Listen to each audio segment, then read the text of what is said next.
hurmatli obunachilarimiz, YouTube kanalimizga shunday o'tib obuna bo'lib qo'ysalar ham bo'ldi. Bitta qizartirib, layklar bosib, yangiliklar qo'yishni boshladim. Mana xudo xolasa ko'rishlaringiz mumkin, ishinglar qilib aka. Buni qarang, vash baquvvat narsalar. Bular juda ham arzon, skidka narxida qo'yib yubordik.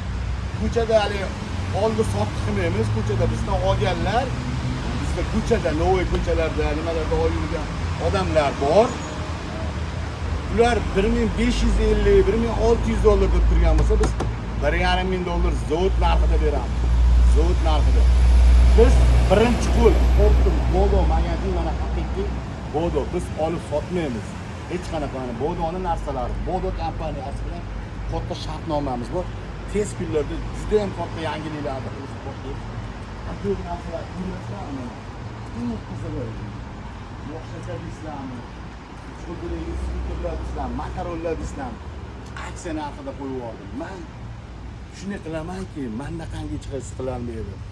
Menga qizig'i yo'q. Menga yong'oq shaqillasa bas.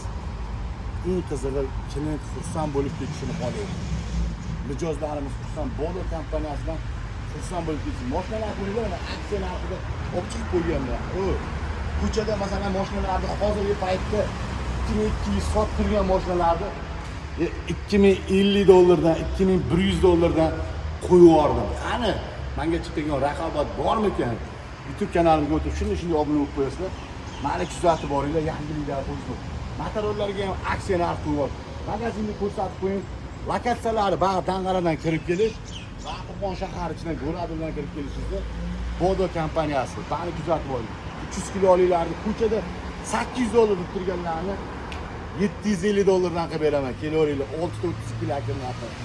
Kuzatib boringlar. Men haqiqiy zavod narxida beraman.